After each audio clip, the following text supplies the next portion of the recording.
You know how it is online, you see the headlines, right? These crazy stories about meme coins just exploding. Oh, yeah, absolutely. Fortunes made overnight, or so it seems. Exactly. And it makes you wonder, how does that actually work? Especially getting in early.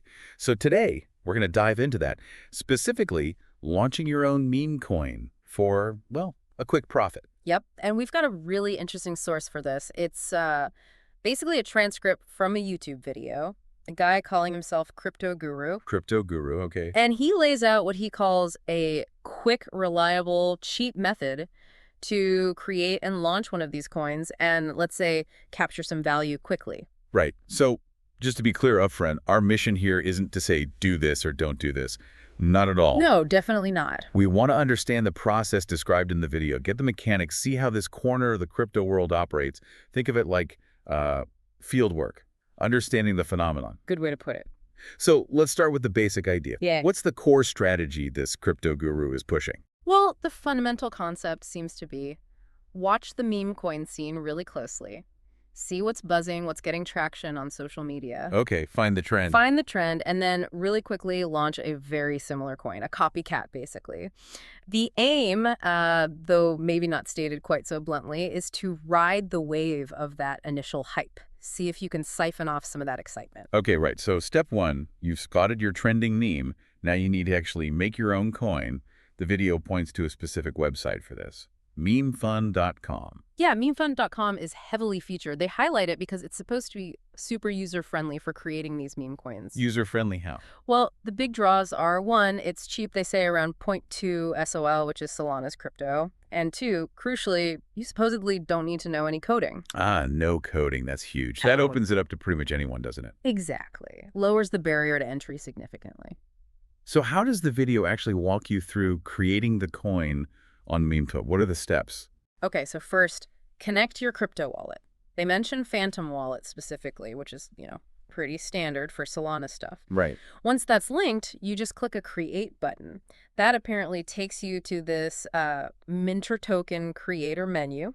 That's where you input the details. And what kind of details are we talking about? What do you need? You upload an image, the picture for your meme coin, then the basics, the coin's name, the ticker symbol, like the short code, DOGE, SASHBU, that kind of thing. Gotcha. And a description, just the standard identifiers for your token. Okay. Now, the video apparently makes a big deal about something called revoking mint and freeze authority. Yeah. Why is that so important according to them? Right. This is actually a key point they emphasize. It's framed as being about building trust, or at least the appearance of it. No, so.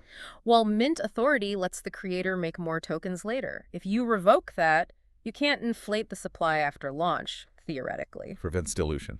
Yeah. And freeze authority lets the creator lock people's tokens. Revoking that means they can't just freeze your funds. So the video stresses that MemeFund lets you revoke these for free, unlike some other platforms maybe. So doing this makes the coin seem, I guess, safer, less controlled by the creator? That's the idea.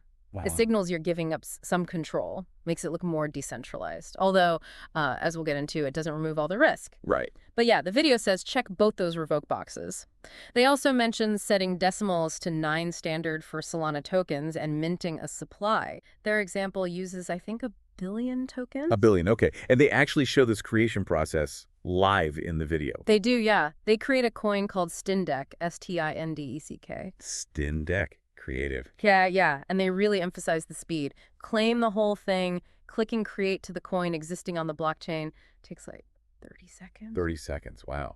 That's incredibly fast. It really is. Shows how quickly these things can just pop into existence. Then they show the transaction details too, like on the blockchain. Yep. They pull up the Solana Explorer transaction, shows the account creation, the 1 billion tokens being minted, the authority being revoked, and that 0.2 SOL fee going to MemeFund. It's all there on the public ledger. Okay. But crypto isn't always smooth sailing. Does the video mention potential problems like transactions failing? Briefly, yeah. They acknowledge Solana can get congested sometimes, and a transaction might fail. And the advice is just... Just wait a bit and try again. Simple as that. They also say you won't get charged if it fails. And after it does go through, they show using Solscan the Explorer to double-check the token exists and, that the mint authority is actually revoked. All right, so coin created, authorities revoked, it exists on Solana. What's the next play in this quick profit strategy? Okay, next critical step. You need a place for people to actually trade your coin, create a market. Right. And for that, the video focuses on Raydium, which, as they say, is a major decentralized exchange on Solana.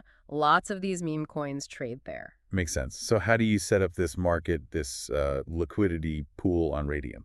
Okay, similar process first. Connect your wallet to Raydium. Then you navigate through their menus, create, then liquidity, then create standard AM. AMM is automated market maker. Right.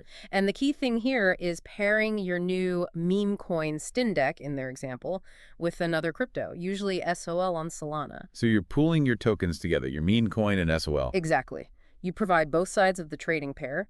The video suggests putting in a lot of your new tokens, like 900 million out of the billion they minted for Stindeck. Wow, most of them. Yeah, and pairing that large amount with a much smaller amount of SOL. They use 0.2 SOL in the demo. Only 0.2 SOL. Interesting. Is there another fee for this? There's another 0.2 SOL involved, yes, but they clarified this fee actually goes into the pool itself, so it becomes part of the initial liquidity. Okay, so you deposit your tokens in the SOL. What happens then? What do you get back? You get back something called LP tokens, liquidity pool token. LP token. Yeah. The video explains these represent your share of that pool you just created, your share of the Stindeck and the SOL. And importantly, these LP tokens are what let you withdraw your assets later, which is key to the final step. Oh, okay. I see where this might be going. Does the video show this pool creation too? Yep, shows the transaction for initializing the Stindeck pool. Mentions they received about 13,000 LP tokens for their 900 million Stindeck and 0.2 SOL. All right. Coin exists, market exists on Raydium. How do you actually see if anyone's biting, if there's trading activity? That's where the screeners come in. They mentioned Photon and Dex Screener, which are popular tools for watching live crypto trading. Okay. You just paste your coin's unique token address into the search bar on those sites, and boom, you should see buys, sells, the price chart, everything live. And what happened with their Stindeck coin in the video demonstration? Did people actually buy it? Well, according to the video, yes. They claim it showed up on Photon almost instantly. And they showed the feed, small buys and sells happening within seconds of the pool going live.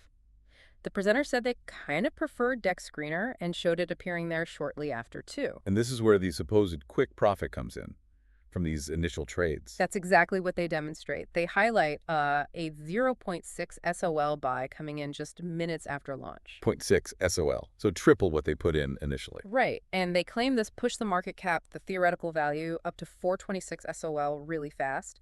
Then they point out more buys, 0.5 SOL, then 0.2 SOL. So more SOL flowing into the pool. Exactly. And based on these buys, they calculate they made a profit of around 1.3 or 1.4 SOL. I know how long? Get this in about 6 minutes. 6 minutes.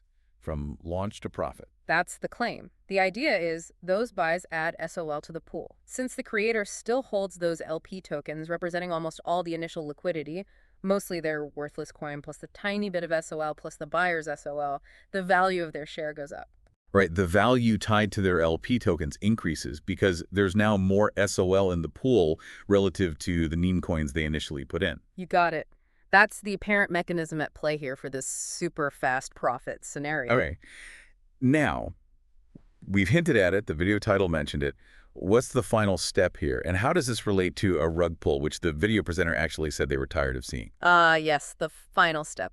The video describes going back to your portfolio page on Raydium, finding the liquidity pool you made, the Stindeck one, Okay. and then clicking the minus button to remove 100% of the liquidity. Remove all of it. All of it. And they explicitly show the Raydium interface displaying the potential return in SOL if they were to do this. For Stindeck, it showed, I think, a 1.14 SOL potentially coming back to them. So less than the 1.3 or 1.4 profit they claimed earlier, but still a profit derived from the buyer's SOL. Exactly. And even though the presenter says quite clearly, I'm not going to do this live, this is all for educational purposes only, the implication is crystal clear. Removing all the liquidity right after people have bought in. Taking all the valuable SOL out of the pool. That leaves the buyers holding bags of worthless tokens with no way to sell them back because the SOL is gone. Precisely. That is the definition of a rug pull. Pulling the rug out from under the investors. So the video opens by saying they're tired of rug pulls. And then proceeds to give a step-by-step tutorial on how to execute one. The irony is pretty thick there. It is. It really is. Framing it as educational while detailing the exact mechanics of the thing they claim to oppose. Did they offer any, pro tips on timing for this final step? They did. Suggested launching around 4 or 5 p.m. Eastern time. Seemed to think that was a good window. Okay. And they recommended waiting maybe 30 to 40 minutes after launch before removing the liquidity. Though they did add, waiting longer might mean more profit if more people buy in before you pull the plug. All right, so let's just crystallize this. The entire process laid out. Find a hot meme, copy it instantly using MemeFund, create a market on Radium with tons of your worthless tokens and a tiny bit of SOL, watch for buys, then pull all the liquidity out. That's the strategy. That's the strategy presented in the video, step by step, as a way to potentially make quick money. Okay. And we absolutely have to repeat our earlier point here. This deep dive is purely informational. Absolutely vital. We're just breaking down what the source material described. This is not financial advice. It's definitely not an endorsement of doing this. This is extremely risky, highly speculative stuff. Meme coins are volatile by nature, and the specific activity looks, well, ethically dubious at best, potentially harmful. Huge risks involved for anyone participating, especially buyers. Right. So, quick recap of their steps. Spot trend, create copycat on MemeFund, cheap, fast, no code, make Radium pool, lots of your coin, tiny SOL, watch screeners for buys, then the final move, remove 100% liquidity via Radium portfolio, taking the SOL. That sums up the playbook they laid out. And the speed is just, well, staggering. Coin creation to potential rug pull profit in potentially under an hour, maybe even minutes. It really throws a spotlight on the Wild West nature of some parts of the crypto market, doesn't it? It certainly does. What does it say about the environment when this kind of thing can be demonstrated so openly? Raises serious questions about trust, diligence, motivation. Yeah, you really have to wonder about the ecosystem that allows this. So maybe a final thought for our listeners to chew on. Okay. Given this method exists and is apparently easy enough to be shared on YouTube, Hmm. what are the real implications? For the people creating these, sure, but more for the people tempted to buy into the next hot meme coin, hoping for quick gains. Right. What does this strategy reveal about the inherent risks in chasing those explosive online trends, especially in crypto? Something to really think critically about. Definitely food for thought. Mm. Always do your own research. Be skeptical, understand the risks before you even think about putting money into something this volatile. Couldn't agree more. And hey, if you've come across other weird online trends, crypto strategies, or anything else you think warrants a deep dive like this, let us know. We're always curious about what's bubbling up out there.